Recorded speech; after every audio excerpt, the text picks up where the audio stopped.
As áreas urbanas localizadas em regiões de risco aumentaram mais do que a urbanização no Brasil.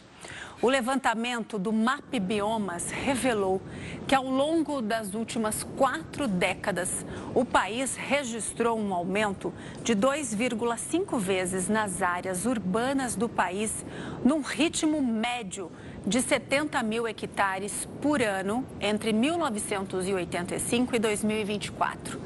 Simultaneamente, as áreas urbanizadas em altas declividades, que apresentam alto risco de deslizamentos, cresceram mais de 3 vezes no mesmo período. A área que equivalia a 14 mil hectares em 85 atingiu 43,4 mil hectares em 2024. Desse índice, cerca de 40,5 mil hectares estão em áreas da Mata Atlântica. O estado com maior área urbanizada em localidades de alta declividade é Minas Gerais, sendo Juiz de Fora a terceira cidade com mais regiões nessas condições em todo o país.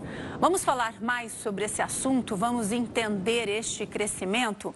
Vamos conversar agora com Júlio Pedrasoli, que é um dos coordenadores do mapeamento de áreas urbanizadas do MAP Biomas.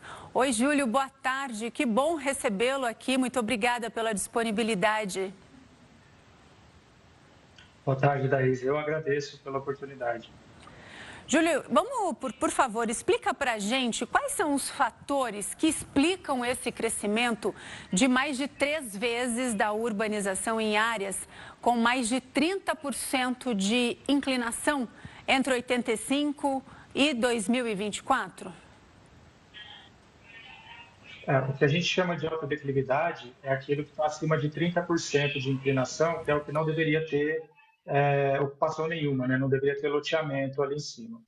Uma boa parte dessa ocupação nessas áreas mais declivosas, elas que estão sujeitas a maior risco de deslizamento, por exemplo, né, é em função da periferização das grandes cidades, por exemplo, né? Então, são áreas que, em geral, elas têm menor valor para o mercado imobiliário, por isso tem uma associação relativamente grande com a presença de favelas, comunidades urbanas e áreas mais carentes. Então, mais do que esse crescimento ele ser assustador em si, é que a maior parte desse crescimento ele está associado a comunidades e a partes da cidade que tem uma menor capacidade de resposta no caso de um evento extremo, como foi esse que aconteceu recentemente em Juiz de Fora.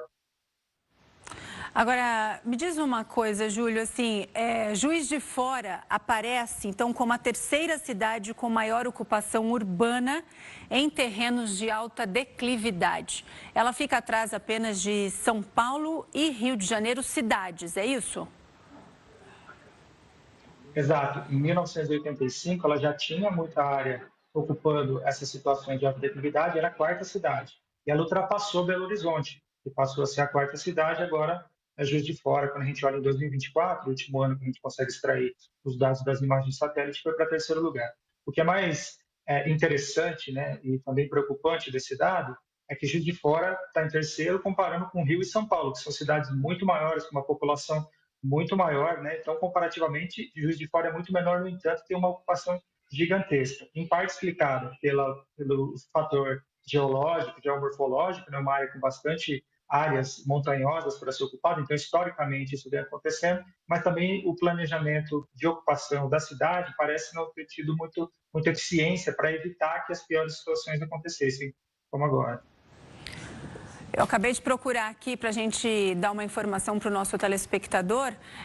Juiz de Fora tem em torno aí de 540 mil habitantes, ou seja, muito menor do que São Paulo e Rio de Janeiro, o que significa, não é mesmo? O que significa isso, então, Júlio, assim, porque significa que as pessoas foram ocupando essas áreas de morro, vamos dizer assim?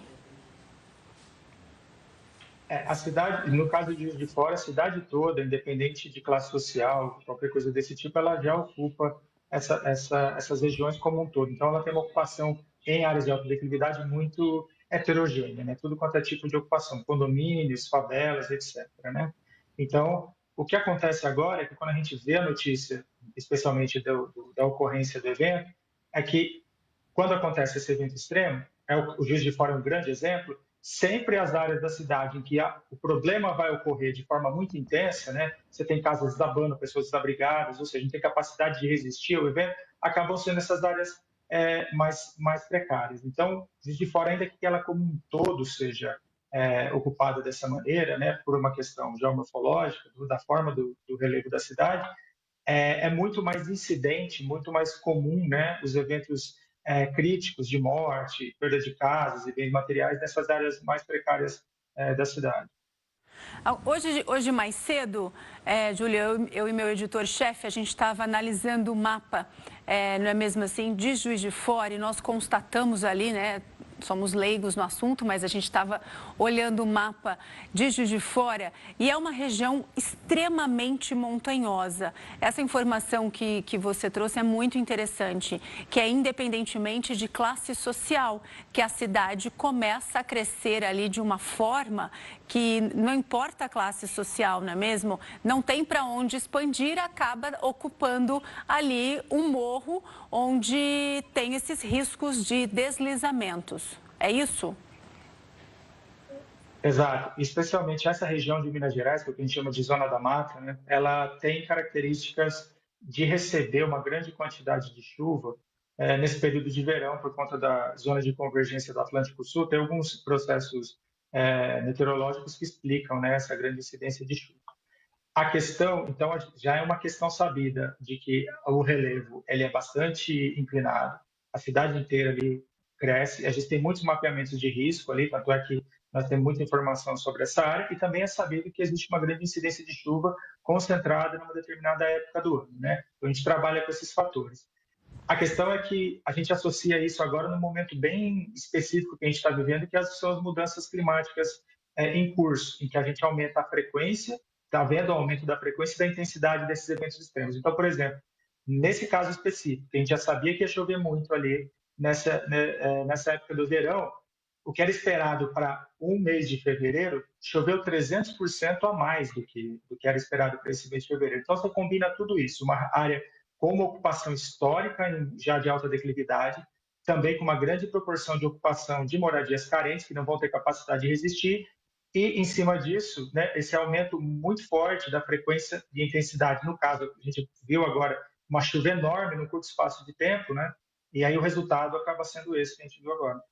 E o crescimento da urbanização próximo ali a cursos de rios aumentam as chances de alagamentos das ruas, das casas, Júlio? Esse é um fator de suscetibilidade que a gente fala, né? Você tem uma maior chance estatística de acontecer quanto mais você estiver próximo verticalmente de algum curso d'água, de onde acumula água, como um rio, um lago, etc. Então, a gente faz isso também, né? A gente pega os dados que a gente tem de urbanização, que a gente consegue extrair para cada quadradinho do Brasil, né, que são os pixels que a gente extrai das imagens de satélite, a gente identifica o que é urbano e a gente vai vendo como é que cada quadradinho desse vai se conectando aos outros e aumentando, ou seja, como é que a área urbanizada vai crescendo de várias maneiras, né? Uma delas é a declividade, a outra é como é que as cidades estão avançando nessa proximidade do rio. Aí a gente tem os modelos matemáticos lá que a gente reconstrói o terreno e consegue calcular o que está próximo ou não dos rios. Existe também um aumento expressivo de ocupação, não só nas áreas de alta declividade e nas encostas, mas também na proximidade de até 3 metros, que é a área mais crítica verticalmente da hidrografia. O que isso significa? Significa que, de novo, pensando que está tendo um aumento da intensidade dos eventos, então uma grande chuva não só dispara, não é o gatilho para encharcar o solo e ter a questão geotécnica que vai escorregar o talude ali, o morro, mas também uma grande quantidade de chuva num pouco tempo, ela vai fazer com que os rios transbordem, etc.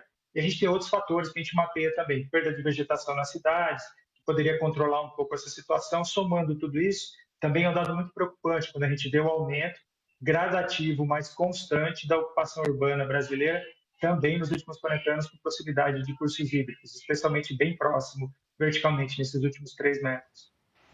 Já que Minas Gerais, Júlio, assim, tem esse crescimento, não é mesmo, da cidade, da urbanização nessas áreas de declividade, quais seriam as políticas públicas necessárias, nesse caso, para mitigar esse problema? A gente pode pensar nesse problema em várias dimensões, né?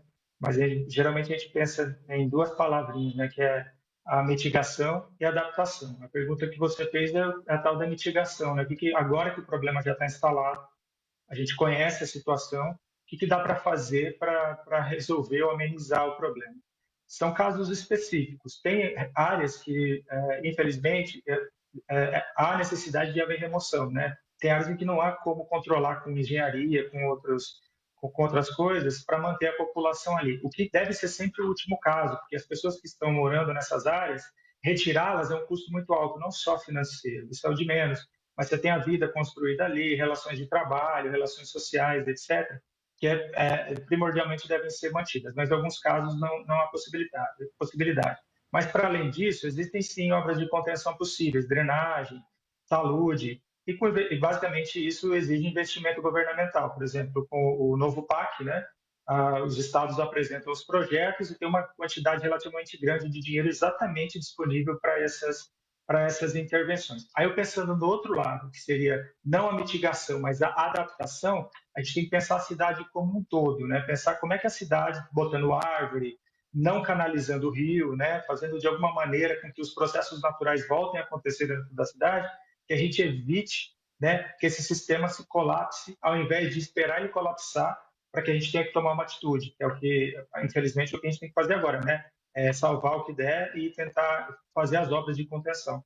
Isso são obras também que exigem tempo, não é mesmo? Muito investimento, não é mesmo, Júlio? Então, assim, quando tiver previsões de chuvas muito fortes, como aconteceram ali na zona da Mata Mineira, em Juiz de Fora, e a gente está vendo imagens aí do que as pessoas ainda estão vivendo lá, que é muito difícil. Precisa procurar, então, um lugar seguro. Qualquer sinal de um barulho, de um estrondo, deixar as casas e preservar a vida, é isso? É isso, seguir as orientações da Defesa Civil, acompanhar os alertas que o Centro de Monitoramento de Desastres Naturais, o CEMADEM, ele emite, né, com o máximo de antecedência que eles conseguem. Isso tudo é essencial nesse momento crítico, né, para as pessoas preservarem primeiro a vida. E aí, claro, né, estamos sempre discutindo o que dá para fazer para que não chegue nesse ponto, né? Esse é o papel dos dados que o MapBioma produz, né? Produzir esse conhecimento para que o planejamento seja possível, né? Mas, dada a situação, as pessoas seguirem as recomendações das autoridades e tentar preservar a vida nesse momento. Parabéns pelo trabalho, pelo levantamento. Muitíssimo obrigada por todas as informações. Sempre muito bem-vindo aqui no Hora News, viu? Uma ótima tarde para você, Júlio. Muito obrigado, Daís. Obrigado novamente pela oportunidade.